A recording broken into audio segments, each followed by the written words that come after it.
জিলিং সারেং মানে গ্রামটার নাম শুনলেই গায়ে দেখো আমার কাঁটা দিয়ে দিচ্ছে। ওই যে দেখতে পাচ্ছ কত দূরে একটা ঝিল আছে, আর এখান থেকে ওই রাস্তা হয়ে গ্রামটা যেতে হবে, আর এইটুকু যাওয়ার জন্য আমাকে 15 কিলোমিটার অতিক্রম করতে হবে।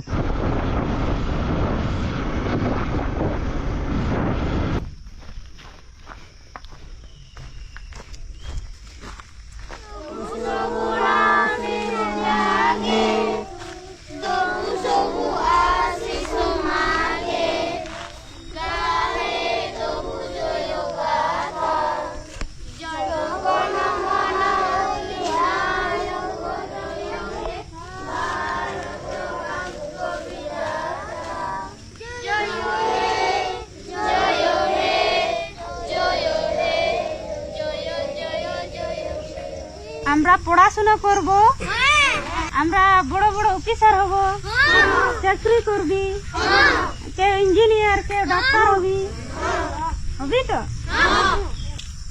ম্যাডাম ভালো আছেন? হ্যাঁ ভালো আছি। একটা প্রণাম করবো আপনাকে।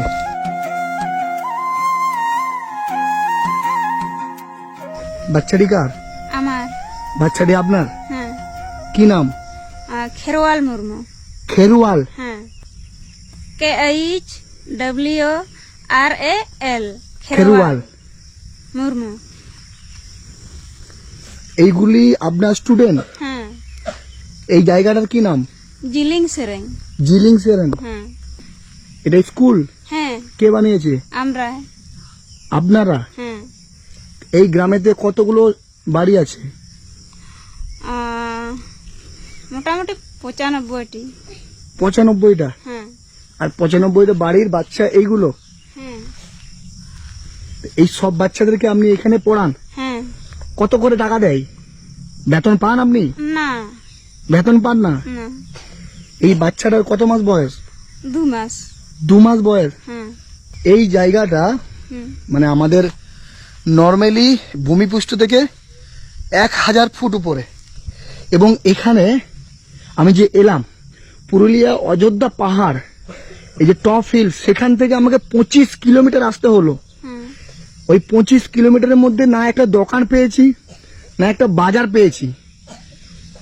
তো এইখানেও থেকে আপনি এতগুলো বাচ্চার দায়িত্ব নিয়েছেন। হ্যাঁ।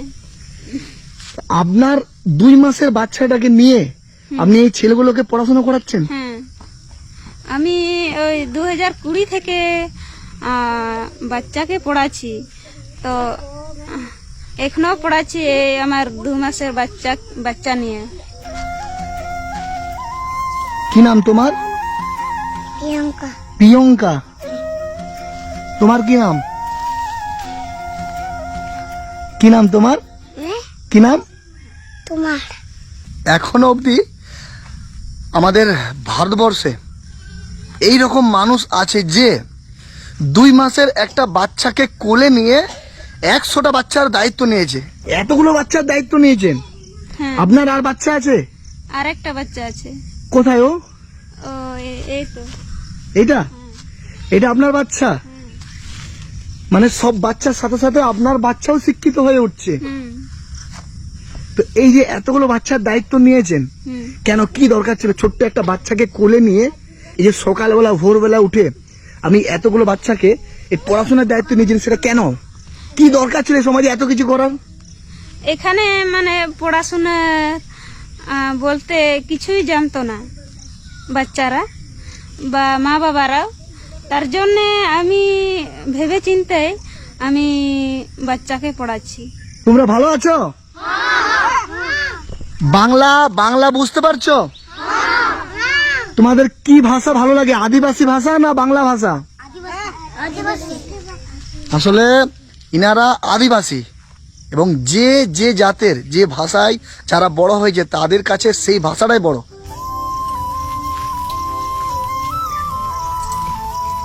এই মানুষটা একটা টাকাও এই বাচ্চাদের কাছে নেয় না, তারপরেও পুরো গ্রামের বাচ্চাদের জন্য কতটা আত্মত্যাগ করেছে আপনারা ভাবেন।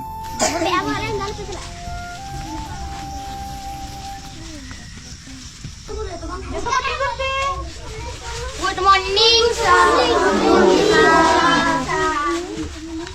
Good morning. আচ্ছা বসো, তোমরা সবাই বসো। ম্যাডাম, এই সময় এসে আপনাকে আমি বিরক্ত করছি না তো? না, বিরক্ত না। এ ও বি সি এ ওয়াই। আপনারা ভাবেন যে আজকে প্রকৃত শিক্ষকের দর্শন পেয়ে গেলাম। এটাতে সামান্য কিছু আছে আমার তরফ থেকে, ওটা রাখবেন। আমাদের ভারতবর্ষের প্রত্যেকটা মহিলাকে আপনি দেখিয়ে দিলেন যে সকালবেলা উঠে শুধু রিল বানানো আমাদের কাজ নয়, সকালবেলা উঠে রাস্তায় নাচা আমাদের কাজ নয়। একটা মানুষ চাইলে অনেক কিছু পারে, একটা মহিলা চাইলে অনেক কিছু পারে। ম্যাডাম, আপনার বাড়িও তো কাছাকাছি, হ্যাঁ, তো আপনার বাড়িতে কে কে থাকে? আমার স্বামী, আমার দুটো বাচ্চা আর আমার শ্বশুর আছে। তো আপনার স্বামী, আপনার শ্বশুর, এনার আছে, শাশুড়ি নেই? না, তাহলে বাড়ির কাজগুলো কে করে? আমি করি। আপনি করেন? হ্যাঁ, আপনার হাজবেন্ড কি করে? আপনার বর? উনি চাষবাস করে। একটু আপনার হাজবেন্ডের কাছে আমরা যাবো, দিয়ে আবার এখানে আপনার কাছে আসবো। কেউ নিয়ে যেতে পারবে? হ্যাঁ, হ্যাঁ, সঞ্জিত কোথায় দিন? সঞ্জিত কে আছে? তুমি একটু নিয়ে যাবে? চল।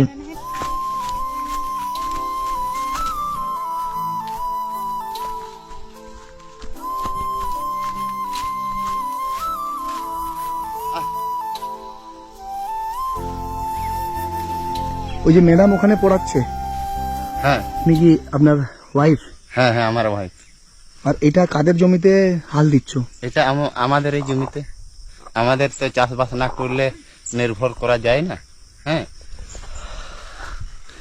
মানে এই মানুষটার জন্যই হয়তো ও এত বড় কাজটা করতে পারছে। আর এই যে গরু দিয়ে নাঙল দিয়া, তো এখানে ট্রাক্টর নেই, মানে মেশিন দিয়ে নাঙল দেওয়া হয় না? আর কোথায় পাবেন এই ব্যবহার জায়গায়? এখানে না সুযোগ সুবিধা আছে না কি আছে, এখানে ট্রাক্টর কোথায় পাবেন? এই লাঙ্গল দিয়ে আমরা চাষবাস করি। ওয়াইফ এখন কোথায় আছে? বউ? ও স্কুলে আছে এখন, আর আমি এই বাড়িতে কাজ সেরে এই লাঙ্গল চালাচ্ছি। তো ওইখান থেকে ক টাকা পাই? বেতন পাই তো? ওইখান থেকে বেতন পায় না, বিনা পয়সাতে? বিনা পয়সাতেই করে। কিছু বলেননি আপনি? আমি বলেছিলাম ওই 2020-তে যখন স্টার্ট করলো, তো সে সময় আমি বলেছিলাম পড়াশোনা ছেলেদেরকে পড়াশোনা করে লাভ কি হবে। তখন উনি আর মানলো না।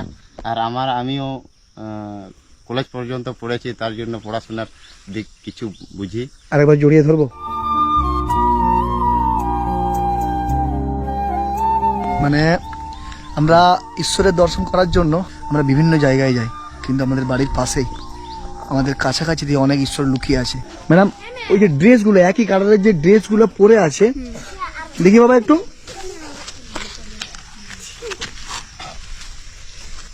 এই ড্রেসগুলো কারা দিয়েছে? কোথায় পেলেন আপনি?